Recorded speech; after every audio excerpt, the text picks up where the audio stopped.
Salut à tous, on se retrouve pour l'épisode 3325 du Zap Image. On commence aujourd'hui, ce mercredi 11 juin avec des anniversaires. Et on commence tout d'abord avec l'attaquant allemand d'Arsenal, Kai Havertz. Il fête aujourd'hui ses 26 ans. On lui souhaite bien sûr un très bon anniv. Et également le gardien de la sélection espagnole, Unai Simon, nos gardiens de but de l'équipe de Bilbao. Il fête aujourd'hui ses 28 ans. On peut avoir également le jeune Billy Gilmour. Donc jeune joueur, milieu défensif de Naples, il fête aujourd'hui ses 24 ans. Tiens, Billing, également joueur de Naples, il fête aujourd'hui ses 29 ans. Ou par exemple, tiens, Davide Zappacosta, joueur de l'Atalanta Bergame, il fête aujourd'hui ses 33 ans. Bon anniversaire à tous ces joueurs. On revient les gars sur une info d'hier où j'avais dit qu'un joueur de Montpellier, enfin un ex-joueur, avait été poignardé, tout ça. Donc des nouvelles de Daniel Congré parce que c'est bien ce joueur-là. Donc Daniel Congré a tenté de mettre fin à ses jours, a dit que le parquet de Montpellier, au journal Le Parisien, le coordinateur sportif de Lyon, se trouve dans un état stable ce matin au CHU de Montpellier. Il avait été retrouvé hier avec une plaie au niveau du cœur. Donc en gros ce ne serait pas un tiers, en gros ce ne serait pas une autre personne qui l'aurait poignardé, mais ce serait lui-même, tentative de suicide. Donc voilà, donc, pour l'instant il serait dans un état stable, Daniel Congré, c'est plutôt une bonne nouvelle. Donc dès que j'ai des infos en plus, je vous redirai ça bien sûr dans les prochains jours. On continue, on va parler maintenant des résultats d'hier soir et on commence tout d'abord en Europe. Il y avait des matchs pour se qualifier pour la future Coupe du Monde. On commence tout d'abord avec les Pays-Bas qui jouent contre Malte. Bon, ça a été festival de buts, un côté néerlandais, 8-0 pour les Pays-Bas. Donc voici tous les buteurs. Donc par exemple, Depay a marqué un doublé, Van Dijk il a marqué, Xavi Simons il a marqué, Malen il a marqué, Noah Lang il a marqué, Malen il a même mis un doublé et Van de Ven en toute fin de match. Donc on a 8-0, ça a été un match bien sûr à sens unique. Les Pays-Bas avaient déjà gagné 2-0 lors du dernier match, je crois, contre la Finlande. Ils ont marqué 10 buts sur leurs deux matchs là de trêve internationale. Donc 27 tirs, 9 tirs cadrés, 8 buts, seulement un arrêt du gardien de Malte qui a vécu vraiment une soirée cauchemardesque vraiment hier. Et tiens, en parlant de Memphis Depay, il a marqué à la 9e, à la 16e, il a marqué 2 buts parmi les 8 inscrits par son équipe. Donc auteur d'un doublé contre Malte, Memphis Depay devient le co-meilleur buteur de l'histoire des Pays-Bas.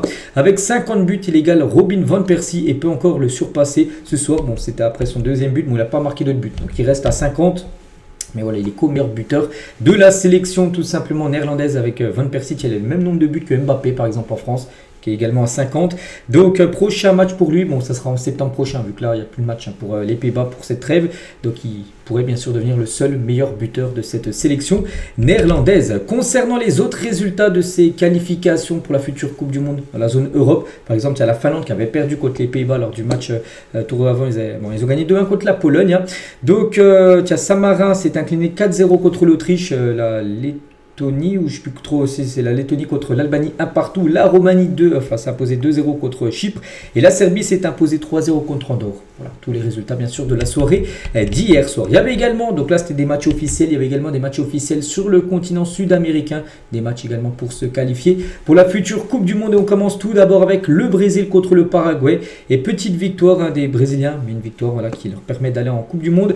Donc l'année prochaine, donc Vini Junior a été l'unique but du match, donc on retiendra que sous l'ère Carlo Ancelotti, donc le premier buteur du Brésil, et ben c'est Vini Junior, son ancien joueur du côté du Real Madrid, parce que lors du dernier match, il y avait eu 0-0, donc le premier but du Brésil sous l'ère Ancelotti. Bon, un Brésil totalement dominateur, 11 tirs, 4 tirs cadrés, un but a été marqué par Vini Junior.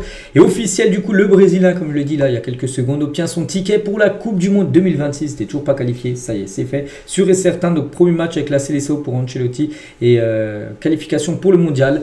Donc il y avait déjà eu un match il y a quelques jours, 0-0, donc on va dire deuxième match et qualification pour Ancelotti avec le Brésil pour la Coupe du Monde l'année prochaine. Et de 1930, la première Coupe du Monde 1930, ou tiens dans 5 ans, ça fera 100 ans que la Coupe du Monde existe.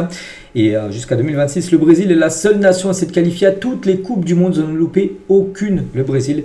N'oubliez pas que c'est toujours le pays qui a le plus de Coupes du Monde remportées avec 5 titres. Et 23 participations consécutives quand même pour le Brésil à la Coupe du Monde avec ce ticket qu'ils ont obtenu hier avec leur victoire 1-0 contre le Paraguay. Donc voilà, on pourra avoir du Vini, on pourra avoir du Rafinha, on pourra avoir certainement Neymar s'il n'est pas blessé bien sûr pour jouer cette compétition. On va parler de l'Argentine contre, c'était Argentine-Colombie. Donc l'Argentine avait déjà son ticket depuis quelques temps. Donc l'Argentine a fait un partout contre la Colombie, voilà, lors de cette rencontre. On peut voir donc les buteurs, je crois qu'il y a eu Luis Diaz a été buteur colombien, et côté argentin je crois que c'est Thiago Almada, donc tiens, l'ancien joueur de Lyon, parce qu'il va partir là, il a été buteur. Donc voici les statistiques de la partie. À noter que l'Argentine a joué avec un joueur en moins à la 70e, joué les 20 dernières minutes avec un joueur en moins, parce qu'Enzo Fernandez, les gars, regardez la semelle qu'il a mise sur le joueur Kevin Castano, le défenseur bien sûr de la Colombie. Regardez l'œuf qu'il avait après sur la tête. Donc carton rouge direct, bien sûr, pour Enzo Fernandez qui a dû laisser ses coéquipiers à 10 contre 11. Mais bon, ils perdaient 1-0. Ils ont quand même réussi à marquer avec un joueur en moins. La sélection de l'Argentine. On continue avec un autre match. Le Pérou contre l'Équateur 0-0. Donc l'Équateur, c'est simple. Les deux matchs là, la trêve, 2 fois 0-0. Donc là, les derniers coups, il y a quelques jours, 0-0 contre le Brésil. Bon, ils n'ont pas marqué, ils n'ont pas non plus pris de but, ils ont pris 2 points.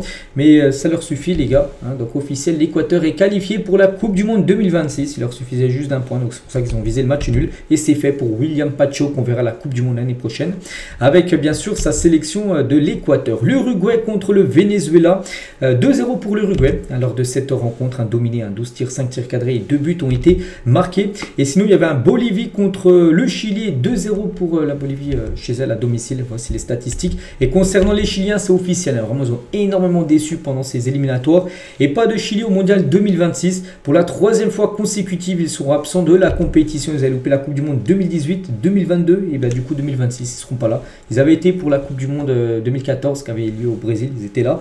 Mais voilà, les 3 qu'on suivi après, ils n'ont pas été là. N'oubliez pas que c'est une équipe comme qui avait des sacrés noms à l'époque. C'est une équipe qui a gagné la Copa América 2 fois d'affilée en 2015 et 2016 face à l'Argentine, en plus au tir au but. Et là, c'est que depuis 10 ans, ils galèrent quand même cette équipe du Chili. Du coup, tous les résultats de cette zone sud-américaine. Donc c'est simple, il ne reste plus que 2 matchs. Voici le classement. Donc là, on a 16 matchs joués, il y a 10 équipes. Donc en gros, il y a 18 matchs. Donc encore plus que 2 rencontres pour chaque équipe. Donc l'Argentine a 35 points, est sûr de finir en tête. L'Équateur, le Brésil ont leur ticket avec 25 points. L'Uruguay, c'est quasiment fait. C'est les 6 premiers qui se qualifient. C'est pas encore officiel pour l'Uruguay. Comme je dis, il reste encore 6 points donnés. Ça devrait le faire. Voilà, pour pas qu'ils y soient, il faudrait que tout le monde gagne derrière et que perdent leurs 2 derniers. Ce serait vraiment un miracle. Enfin, pour les autres équipes, de passer devant l'Uruguay. Donc Paraguay, ça devrait le faire aussi avec 24 points. Puis après, il y a un peu de suspense avec la Colombie qui a 22 points et le Venezuela qui a 18 points. Bon, après, il y a quand même 4 points d'écart alors qu'il n'y a plus que 6 points donnés. Donc pour la Colombie, c'est simple. Un prochain match, s'ils gagnent, et ils seront à la Coupe du Monde. Donc en gros, pour la Colombie, les 2 derniers matchs, ce sera un match contre la Bolivie, contre le Venezuela. Donc Bolivie, Venezuela, tiens, en plus, sur une finale un peu contre le Venezuela qui sera très importante. Donc voilà, on va dire que c'est un peu à la reportée. Et surtout que le Venezuela, leur dernier match, ça sera un match contre l'Argentine et contre la Colombie. Voilà, où j'ai dit ce match direct entre le 6e et le 7e. Donc voilà, pour le Chili, 10 points. C'est plus possible bien sûr d'accrocher une place dans le top 7. Donc les 6 premiers qualifiés directement le 7e jouera un match de barrage contre une nation d'un autre continent. On continue les gars avec d'autres rencontres. Il y a aussi dans la zone asiatique, il y avait également des... Là on parle que des matchs officiels, on parle des matchs amicaux. Donc là les matchs officiels, il y avait un Arabie Saoudite contre l'Australie. L'Arabie Saoudite, j'ai pas vu le match, mais d'après les stats, a plutôt dominé 14 tirs, 6 tirs cadrés, mais c'est bien les Australiens qui ont été plus efficaces. 3 tirs cadrés et 2 buts ont été marqués pour l'Australie. Et du coup, avec cette victoire, l'Australie se qualifie pour la Coupe du Monde 2026. Peut-être qu'ils affronteront la France, parce que souvent ils sont ils affrontent la France en poule. Par exemple, au Qatar, il y a quelques temps, ils étaient dans le groupe de la France, et je crois même en 2018 où la France les avait affrontés. Bon, bref, l'Australie a son ticket pour jouer la future Coupe du Monde. On va parler de la Palestine, les gars, qui jouent contre Oman, parce que la Palestine aurait pu rêver d'être qualifié pour la Coupe du Monde, ce sera pas possible. C'est vraiment dommage pour eux. Ils menaient 1-0 les gars jusqu'à la 96e minute de jeu. Et au moins les gars a égalisé à la 97e. Donc 5e de son groupe de qualification avec 10 points. Les joueurs palestiniens n'iront pas en Coupe du Monde. Voilà, c'est dommage. Donc du coup, regardez, on connaît des équipes qui sont qualifiées, comme la Corée dans la zone asiatique. Donc l'Ouzbékistan, première participation pour eux. Ils sont qualifiés officiellement pour jouer la Coupe du Monde. Pareil pour la Jordanie. N'oubliez pas que la Coupe du Monde passe de, par exemple, 32 nations qualifiées lors de la dernière au Qatar à 48 équipes. Donc il y aura, ça fait combien, 16 équipes en plus qualifiées. Donc c'est pour ça qu'il y a des équipes qui n'ont jamais joué la Coupe du Monde ont la chance de la jouer, bien sûr, l'année prochaine. Et concernant, voilà, pour l'instant, ces équipes-là sont sûres et certaines. Il y a 11 nations pour l'instant sûres d'être qualifiées. On peut même rajouter le Brésil.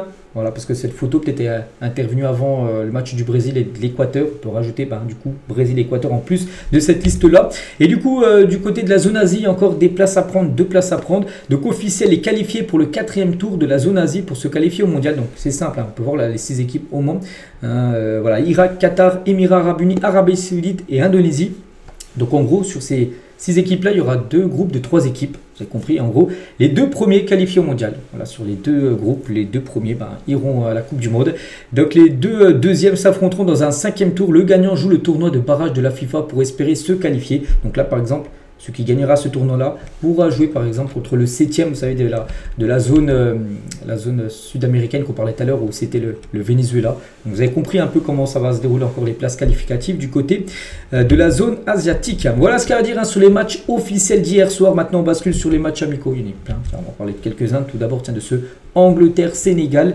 Et le Sénégal s'est imposé 3-1 en Angleterre. Donc pourtant, ça avait bien commencé pour les Anglais. Harry Kane, buteur au bout de 7 minutes de jeu. Puis après, Ismaïla Sarr a égalisé. Tiens, l'ancien joueur de l'Olympique de Marseille, Habib Diarra, c'est le numéro 6, là, joueur de Strasbourg. Hein. Le capitaine de Strasbourg, il a été celui qui a donné l'avantage avant que Sabali marque le 3e but. Et du coup, magnifique victoire du Sénégal.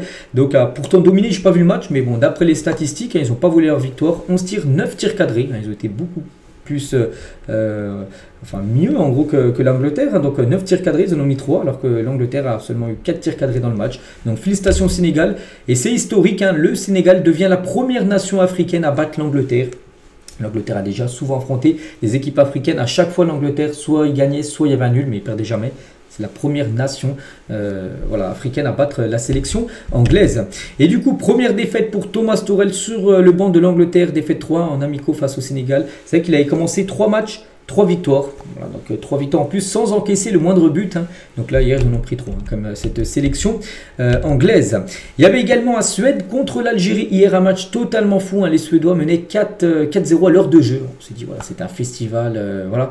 Et ben non, parce que l'Algérie, les gars, est revenu. Hein. Donc Benasser, Benzia, Bentaleb sur penalty. Bon, à la 87e, ils n'ont pas pu revenir, mais ils ont failli, on va dire, revenir sur la Suède. Bon, la Suède s'est imposée 4-3 parce que l'Algérie a surtout pris beaucoup de buts quand même en première mi-temps.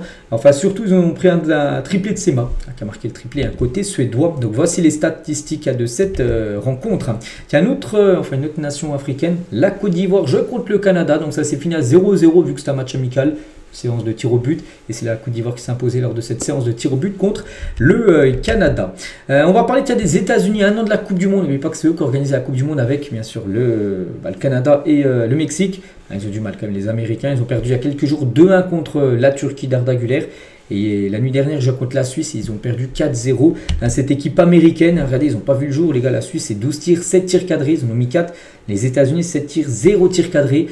Donc, voilà, on parlait là il y a quelques temps que les États-Unis, ils pensaient, enfin, dans le futur, qu'ils allaient essayer de gêner les équipes européennes ou même les meilleures nations du monde. Hein. Voilà, pour l'instant, ils ont du mal, même contre la Suisse, les gars, ils ont pris une correction. Donc voilà, puis n'oubliez pas que du côté des États-Unis, ils visent vraiment faire une très belle Coupe du Monde. Ça sent compliqué pour eux. Bon, après, on verra. Hein, parce que là, c'était des matchs amicaux. On verra quoi sera le match officiel. Saison, l'année prochaine, lors de la Coupe du Monde qu'ils organisent. On continue donc aujourd'hui, début de l'Euro Espoir. Voici le programme. Avec une rencontre à 18h, Slovaquie-Espagne, donc c'est les équipes espoirs, et en Espagne il y a quand même du bon monde. Donc à 21h, l'Italie contre la Roumanie, la Pologne contre la Géorgie et le Portugal contre l'équipe de France. Pour moi ça reste la grosse affiche ce soir. France-Portugal, voilà le premier match des espoirs.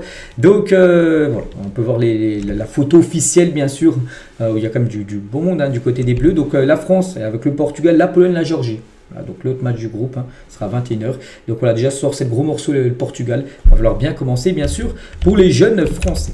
On continue cette fois-ci avec la une du journal L'équipe aujourd'hui, version PSG, donc Paris au stade de la réflexion. Donc quand on dit au stade, c'est le stade du Parc des Princes. Vous savez que depuis pas mal de mois, le PSG envisage de partir du Parc des Princes. Pourquoi? Parce que la mairie de Paris ne veut pas vendre le parc au Paris Saint-Germain. Et pratiquement tous les plus grands clubs du monde, c'est eux qui sont propriétaires de leur stade. Par exemple, au Real Madrid, c'est le Real Madrid qui est propriétaire de son stade, pas pour le PSG. Le PSG n'est pas propriétaire, il paye, enfin il loue pour jouer tout simplement du côté du parc. Et aussi, c'est pour ça qu'ils ne peuvent pas en faire des travaux pour augmenter la capacité. C'est pour ça en gros que le PSG veut partir, ça on le sait depuis quelques temps. Et du coup, ça va jouer entre deux villes, c'est officiel.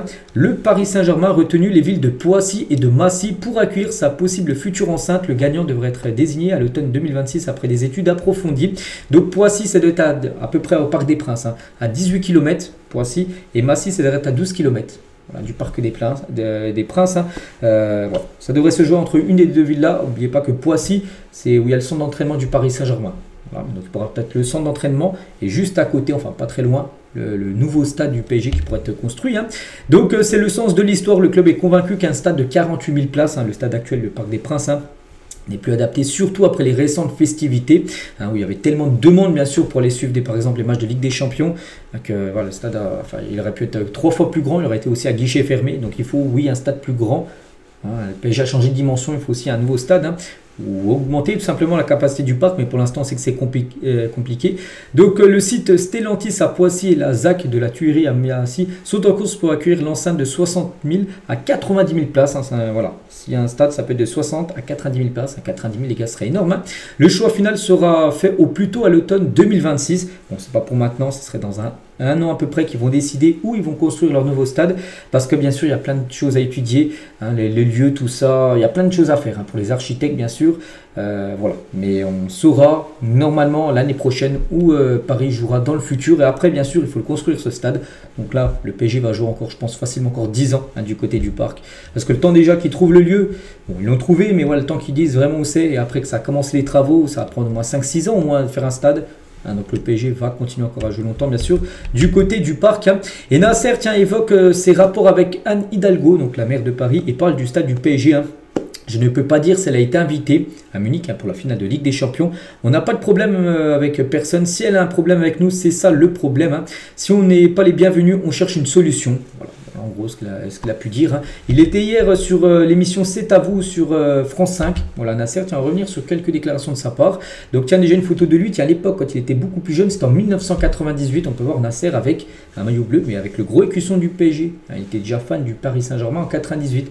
N'oubliez pas que QSI a racheté le Paris Saint-Germain. C'était en 2011-2012. Hein, je ne sais plus exactement. Voilà, c'était dans ces eaux-là. Donc, lui, il est fan du PSG bien avant. Hein. Voilà, Nasser. Hein. Donc, amener ce club tout en haut, c'est un film d'Hollywood. Hein. Bien sûr, il a dit j'étais supporter du PSG dès 1998. Hein. L'émotion aussi de Nasser, hein, sur le plateau de C'est à vous en évoquant sa maman décédée en 2019. C'est difficile pour moi, elle savait que gagner la Ligue des Champions c'était mon rêve, hein. Maintenant chose faite, hein. Ce trophée, il est pour elle, voilà, il était au bord des larmes, hein. Nasser, hein, toujours ne regrette pas le départ de Mbappé. L'année dernière il a dit, hein, je n'ai pas de regret pour Mbappé, je remercie Kylian, je lui souhaite le meilleur pour la suite au Real, tant qu'il n'est pas en face du PSG bien sûr, hein. Et je remercie tous les joueurs, donc Mbappé, Messi, Neymar, Zlatan, toutes ces légendes, hein, qui ont joué du côté de Paris. Nasser se montre reconnaissant vers les grandes figures bien sûr passées au PSG, et il dit, hein, que l'ADN du club c'est le collectif, le PSG est le plus important bien sûr, hein. Maintenant c'est le collectif avant. On sait que PSG, il y a 5-6 ans, c'était pas du tout ça l'ADN du club, c'était de recruter des méga stars. Hein, il y a eu, voilà, comme on a parlé, des Zlatan, des Mbappé, des Messi, des David Beckham, ce genre de joueurs-là. Voilà, c'était vraiment le gros projet au début, c'était de ramener des grosses stars, hein. Et maintenant ça s'est tourné là, depuis 2-3 saisons sur le collectif, et on peut voir que voilà, la Ligue des Champions a été remportée, hein, bien sûr. Donc il a dit on a beaucoup de stars dans l'équipe, mais aujourd'hui la superstar, c'est l'équipe. On a 23 soldats, un coach magnifique, un superstar. Donc voilà, c'est vrai qu'il fallait changer de trajectoire du côté de Paris. La trajectoire a été changée, et depuis Paris, les gars, a tout gagné, hein, cette saison. On verra maintenant ce que ça va être, hein, pour la Coupe du Monde des clubs qui commence, hein. Et tiens, en parlant de la Coupe du Monde des clubs, et tiens, avec le PSG, et direction Los Angeles pour le groupe du PSG. Hier mardi, ils ont pris l'avion donc de Paris jusqu'à Los Angeles, hein. Je ne sais pas il y a combien d'heures de vol, mais tout s'est bien passé, hein. Ils sont bien arrivés dans leur camp de base, hein, du côté de Los Angeles, où ils joueront 2 matchs et un autre à Seattle. Donc premier match du PSG, c'est dimanche soir, hein, à 21 h heure française, contre l'Atlético à Madrid. Donc voici en plus le magnifique avion, hein, spécial Paris Saint-Germain bien sûr, hein, pour rejoindre bien sûr les États-Unis. Et officiel, le groupe du PSG pour le mondial des clubs. Donc tout le monde a été appelé, en plus une petite surprise. Et les gars, regardez à côté de Donnarumma, Moscardo, un joueur qui avait été prêté cette saison à Reims où il a très peu joué, il était en prêt. Là, donc son prêt est fini, il revient à Paris, puis il est inclus, voilà, dans ce groupe du Paris Saint-Germain.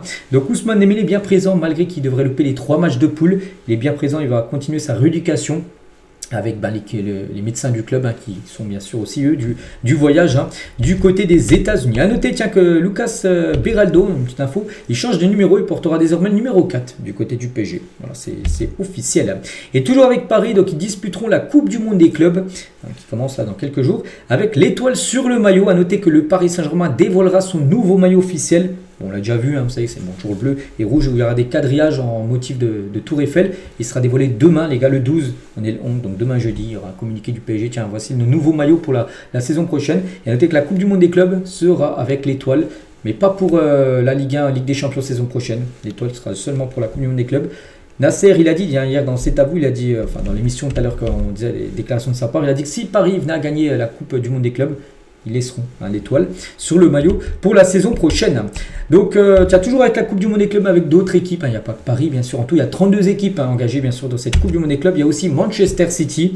C'est un gros morceau, surtout au vu de ce que City en recrute actuellement. Et City, tiens, dévoile un maillot spécial qui sera utilisé durant la Coupe du Monde des clubs. Voilà, ce maillot sera utilisé. Bon, ils auront certainement leur maillot bleu ciel, comme d'habitude. Et peut-être leur maillot version extérieure. Ça sera celui-là porté pour cette compétition. Le Bayern aussi dévoile son nouveau maillot domicile. Donc lui, là, ce sera pour le maillot de la Coupe du Monde des clubs, mais aussi pour la saison prochaine. Voilà, donc il sera porté dès la semaine prochaine pour la Coupe du Monde des clubs et aussi pour toute la saison prochaine. Donc officiel, voilà, c'est le nouveau maillot du Bayern Munich. Que là, pour City, les gars, c'était seulement pour la Coupe du Monde des clubs. Le maillot extérieur sera différent de celui-là, mais pour le Bayern, ce sera bien ça. Alors, leur futur maillot de la saison prochaine. Et le Bayern, tiens, également qualifié, les gars, pour la Coupe du Monde des clubs. Donc, le Bayern a dévoilé sa liste des joueurs convoqués pour la Coupe du Monde des clubs. Donc, voici tous ces joueurs qui ont été appelés tout simplement pour jouer cette compétition. Et Thomas Müller en route pour son dernier tournoi avec le Bayern Munich, bien sûr. On peut voir Musiala derrière. Notez que Mikel Olise, si vous le cherchez, il est en plein milieu là. Il est aussi bien présent, bien sûr, pour jouer cette compétition. Et toujours avec cette Coupe du Monde des clubs qui commence maintenant dans 4 jours. Mamadou Sakho, nouveau consultant pour DAZN. Lui, il était joueur il y a encore quelques semaines. Il est en Géorgie. Bon, il était, enfin, pas qu'il était viré, il était en fin de contrat. Il n'a plus de club, donc là, il va être consultant voilà, pour cette compétition. Et à noter qu'il y aura une Messi Cam. Donc les vestiaires, les micros, DAZN va frapper fort pour cette Coupe du Monde des clubs parce que ça sera diffusé quelques matchs sur TF1. Par exemple, ce PSG Atlético sera sur TF1. Sinon, la plupart des matchs seront, enfin, je crois même tous, ils seront sur DAZN. Voilà. Donc pour la Coupe du Monde des clubs, DAZN annonce une caméra dédiée à Messi sur tous les matchs. Donc Messi, l'Inter Miami, il joue le match d'ouverture. Donc dimanche, premier match, c'est l'Inter Miami, je ne sais même plus contre qui joue. Bon bref, il y aura une caméra qui filmera les 3 matchs déjà de poule de l'Inter Miami et surtout une caméra qui filmera que Léo Messi. Voilà, donc il y aura une chaîne sur DAZN pour suivre que les matchs de Messi, mais que Messi, bien sûr. Donc des arbitres équipés de caméras aussi. Tous les arbitres auront une caméra là, donc ça c'est aussi de la nouveauté, seulement pour cette Coupe du Monde des clubs. Les entraîneurs et adjoints seront sonorisés, on entendra ce que diront les entraîneurs, tout ça. Ça aussi c'est une chose plutôt inédite dans le football. Des images dans des vestiaires avant et après les rencontres. Ça aussi c'est très rare, souvent que les caméras viennent dans le vestiaire, bon ça se fait mais très très rarement. Donc là les images en gros, enfin les caméras auront le droit de rentrer dans les vestiaires pour voir ce qui se passe avant et après les matchs. Ça aussi, c'est une belle nouveauté. Et les pauses fraîcheurs, cooling break, seront sonorisées. Voilà, donc en gros, il y a pas mal de choses qui vont être testées là pendant cette Coupe du Monde des clubs. Après, peut-être ça sera mis et instauré dans des grands championnats européens. On verra. Toujours avec cette Coupe du Monde des clubs, et officiel, Randal Kolo Muani va disputer ce mondial des clubs avec la Juventus Turin. N'oubliez pas qu'il joue au PSG. Prêté, mais il a trouvé un accord pour jouer cette compétition en gros avec la Juve. Le club italien maintenant tente de négocier aussi un nouveau prêt pour la saison prochaine et le garder du côté de l'Italie. Voilà ce qu'il y a à dire sur cette Coupe du Monde des clubs. On continue maintenant un peu avec le mercato et voilà. Il se passe encore de grosses choses les gars et ça y est, Ryan Cherki, c'est officiel. On a beaucoup parlé la ces dernières semaines, hier. Ou même avant-hier, j'ai dit qu'il y a eu Hugo de Fabrizio Romano, je crois que c'était lundi. C'est le crack Ryan Cherki, les gars, signe à Manchester City. C'est fait. Donc 40,5 millions d'euros plus 2 millions de bonus. Belle vente quand même pour Lyon. Pourquoi? Parce qu'il est en fin de contrat quand même dans un an. Donc on a 40 millions d'euros. C'est quand même une belle somme. Il pourrait arriver libre l'année prochaine. Bon, Lyon en plus garde 15% à la revente. Et Lyon en plus aura un joueur. J'ai dit ce sera soit Echeverry ou Makati qui sera prêté à Lyon cette saison. Donc Cherki jouera la Coupe du Monde des clubs avec les Skies Blues. Voilà, donc une belle recrue bien sûr pour City en vue de cette Coupe du Monde des clubs, bien sûr, Ryan Cherki. Donc deux Ryan là ont signé. Donc là c'était lundi, l'autre mardi. Donc hier, Cherki c'est hier et être nourri ça a été lundi bien sûr. Donc ils ont investi comme sur les deux plus de 83. Donc 43 pour être nourri, 40 sur Ryan Cherki. Et Cherki, c'est un rêve pour moi. J'ai travaillé dur toute ma vie pour cela. J'adore ce sport et j'ai hâte de progresser à Manchester avec Pep et son staff bien sûr. Avec Pep, il peut faire de grandes choses bien sûr. S'il arrive à rentrer vraiment dans ce moule de cette équipe de Manchester City avec Pep Guardiola, il peut devenir vraiment un très très grand joueur, surtout vu le talent qu'il montre, bien sûr, Ryan Cherki. Et le nouveau profil Instagram de Ryan Cherki, ça il a déjà tout changé. Il a déjà enlevé bien sûr Lyon, tout ça. Maintenant, Manchester City avec son sponsor Adidas. Donc 1 million de followers, je pense qu'il va vite grimper beaucoup plus. Vu que maintenant, il va être super médiatisé en jouant dans un club comme Manchester.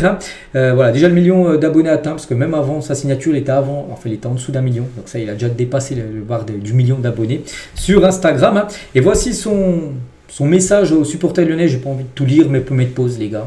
Par exemple, tiens, juste là, des émotions par milliers de souvenirs, par centaines et une empreinte indélébile dans le cœur. Ou par exemple là, à tous, j'ai essayé d'être à l'auteur de ce que vous m'avez apporté, loin des yeux mais proche du cœur. J'espère continuer à vous rendre fier et représenter dignement l'ADN lyonnais, parce qu'on est lyonnais et on meurt lyonnais. Alors, en gros, c'est un long message bien sûr par rapport à ses presque 15 années passées au club. Il a été formé du côté de Lyon et quitte Lyon, hein, bien sûr. En plus, il rapporte une grosse somme à Lyon, hein, quand même 40 millions d'euros que récupère Lyon, en vendant bien sûr Ryan Cherki. Et du coup, Cherki à Manchester City, et ben, le potentiel offensif de City cette saison, avec du Cherki, avec du Haaland bien sûr, Omar Marmouz, Phil Foden, Doku, Savinho. Tu peux rajouter aussi Rodri et Reinders, hein, pour les alimenter. Reinders, c'est pas encore officiel, mais ça va aller très prochainement.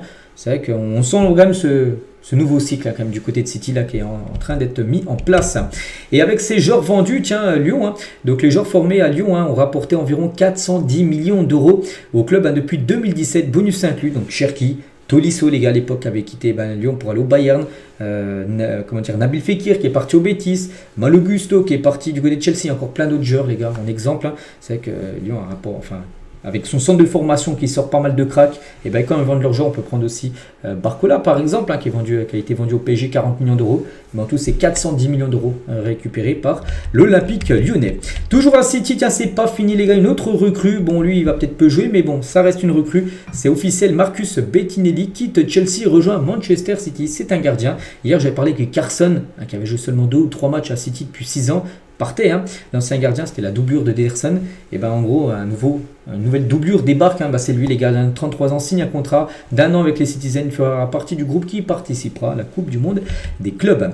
Toujours, tiens, avec Manchester City, mais cette fois-ci dans le sens des départs. On sait que Kevin De Bruyne va partir, et ça y est les gars, il y a le Here We Go de Fabrizio Romano. Kevin De Bruyne à Naples, c'est fait. Bon, ça sera officiel normalement demain, hein, demain jeudi.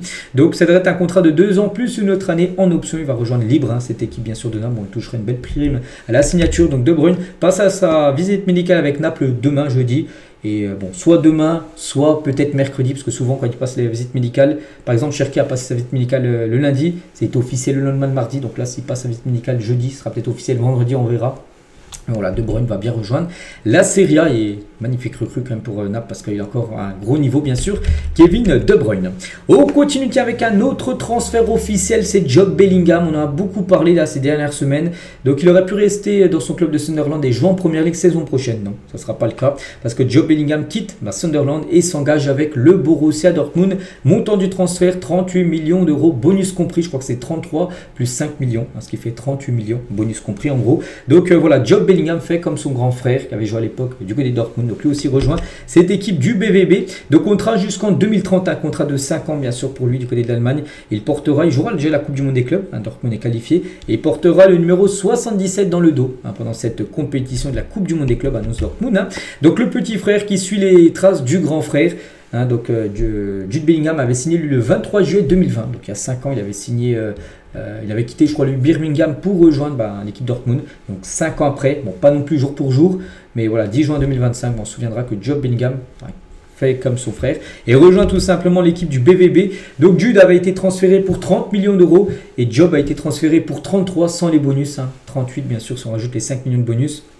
Donc sur les traces du grand frère, bien sûr, regardez quand son grand frère Jude Bellingham avait signé à Dortmund, regardez, il était à droite, il était juste à côté de son grand frère et tout sourire. Maintenant c'est lui qui rejoint bien sûr cette équipe allemande.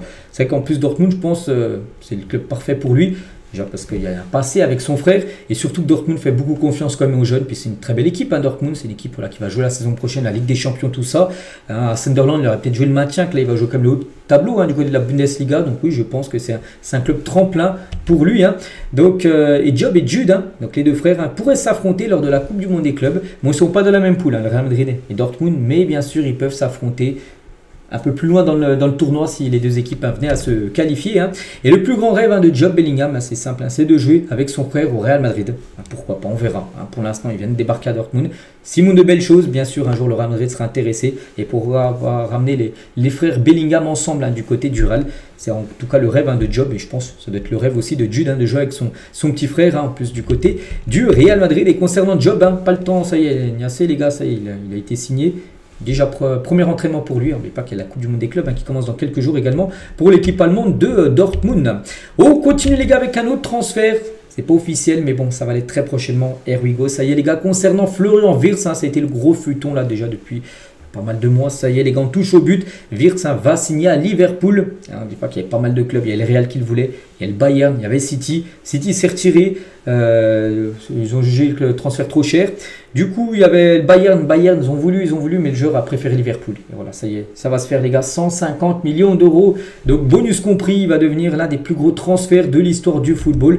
Florian Wirtz, donc ça peut se faire là à tout moment. Ce joueur qui va rejoindre du coup la Première Ligue.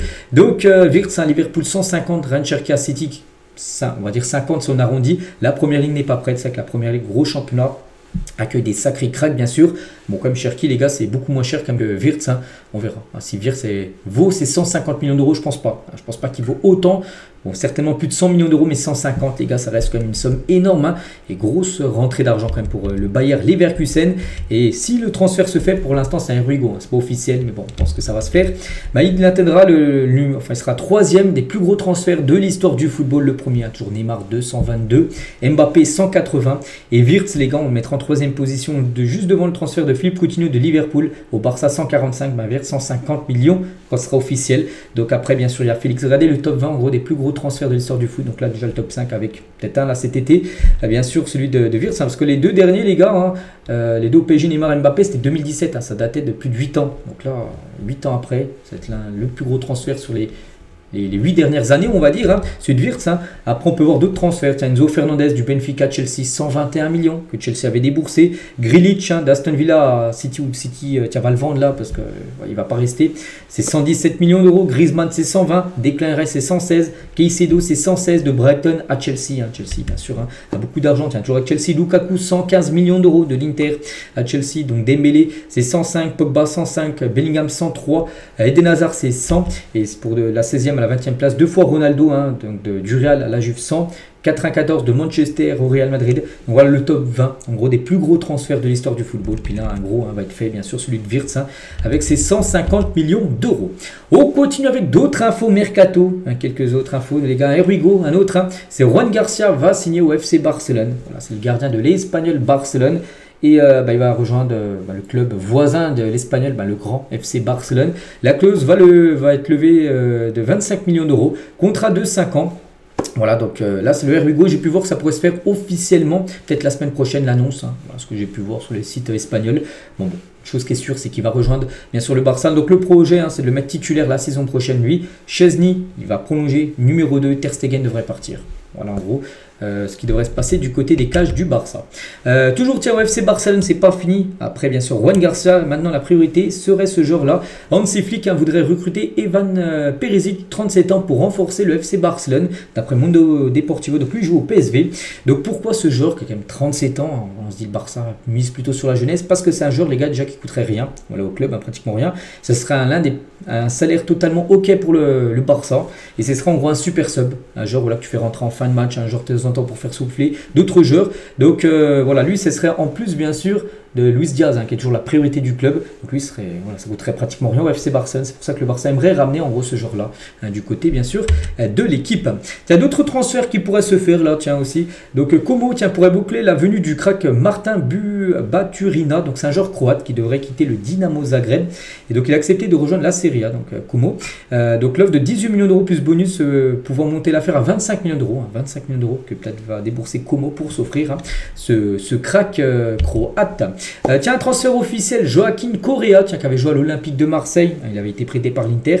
Et c'est fini à l'Inter, c'est fini partout, il quitte on va dire l'Europe pour rejoindre Botafogo au Brésil jusqu'en 2027. Il jouera contre le PSG dans quelques jours, bien sûr, lors d'un match de Coupe du Monde des clubs. Concernant Mike Maignan, du coup, ne signera pas Chelsea. Qu'est-ce qui s'est passé? Donc les Blues n'ont pas voulu céder aux demandes de l'AC Milan à un an de la fin de son contrat. Voilà. Donc le mercato pour recruter pour le mondial des clubs termine ce soir. Donc en gros, voilà, Chelsea le voulait. Donc Chelsea ils ont fait des offres, mais Milan demandait à chaque fois plus d'argent. Chelsea ils ont dit non. Bon, même si Chelsea débourse beaucoup d'argent, ils ont dit voilà, le gardien est comme en fin de contrat dans un an, mais là on veut trop une grosse somme, du coup on jette l'éponge, du coup voilà, il n'ira pas. Du côté de Chelsea, à part si Milan bien sûr revoit son prêt à la baisse, voilà, donc pour l'instant il devrait rester du côté de Milan.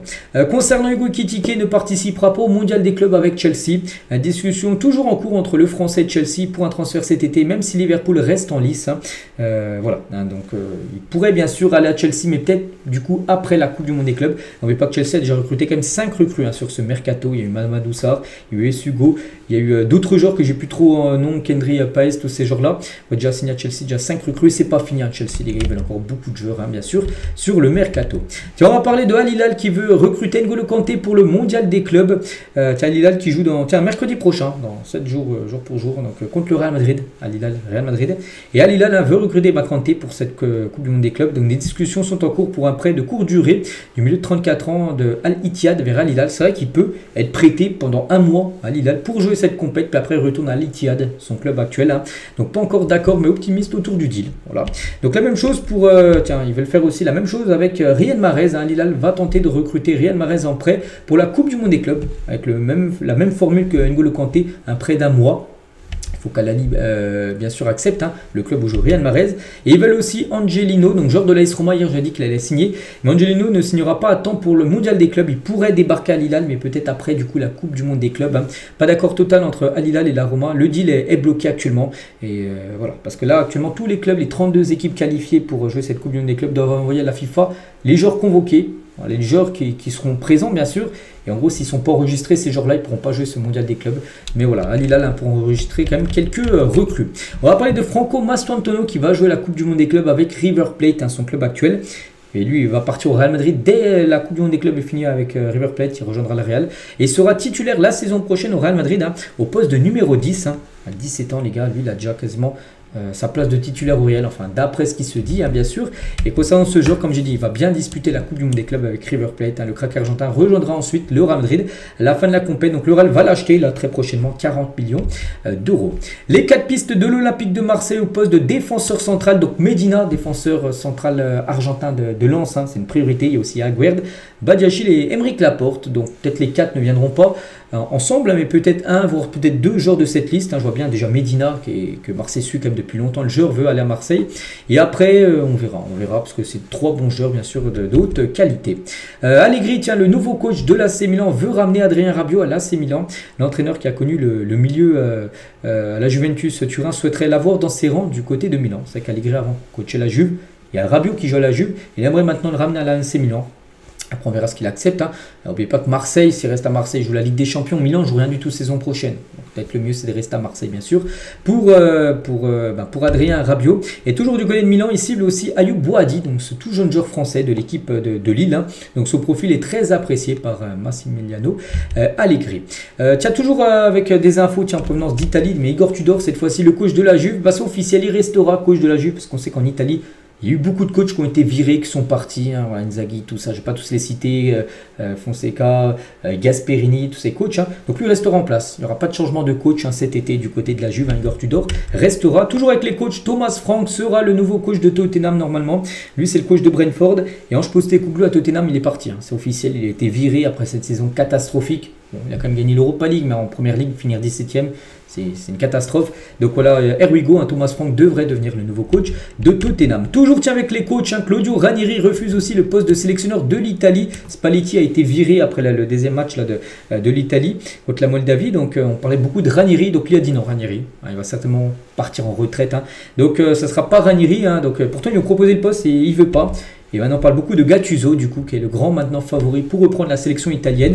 Et s'il venait à prendre cette sélection, donc la trajectoire bizarre de la carrière d'entraîneur de Gattuso, 11 équipes en 10 ans. C'est-à-dire qu'il n'est pas super bon, parce que quand tu es bon dans un club, tu restes longtemps. Et voilà, si tu fais 11 équipes en 10 ans, c'est pas ouf. Donc il a fait l'AC Milan, Naples, Fiorentina, 0 match. La Fiorentina, je ne sais pas trop ce qui s'était passé. Bon bref, Valence, Olympique de Marseille, Split et peut-être un sélectionneur peut-être de l'Italie. Il est aussi coaché en Suisse et en Crète.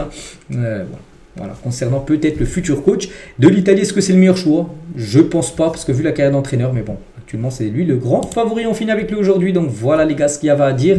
J'espère que ça vous a plu, donc nous on se retrouve dès demain les gars pour le prochain numéro. Je vous souhaite une très bonne journée et à demain.